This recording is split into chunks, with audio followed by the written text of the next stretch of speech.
The Chasind. The Chasind Wilders have lived in the Kokari Wilds since the first wars of the Alamari drove them southward a millennium ago. According to their own lore, they had always been a forest-dwelling people that adapted quickly to their new home. Game and fish are plentiful in the wetlands, and the Chasind thrived. For a time, they and the hill-dwelling Avars were true threats to the northern lowlands. The Deventer Imperium had arrived and was hard-pressed to keep back the waves of invasion from the south and the west.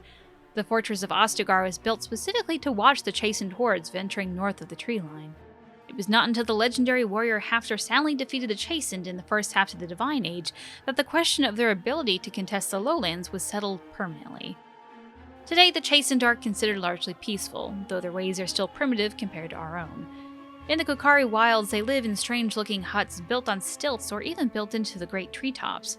They paint their faces and are split into small tribes ruled by shamans, like those amongst the Avar. There are many tales of these shamans having learned their magic from the Witches of the Wilds, witches that inspire as much terror as they do awe and gratitude, even if there is no definitive proof they exist. In particular, the tale of Flemeth, the greatest witch of the wilds, is celebrated amongst all tribes. While there is no way to know how many there are in the wilds today, few travelers that pass through the forest tell of Chasind eking out an existence even in the frozen wasteland of the far south. One can assume that should the Chasind ever organize himself once more, we might have reason to fear them here in Ferelden. We ignore them at our peril. From Ferelden, Folklore and History, my sister Patrine, Chantry Scholar.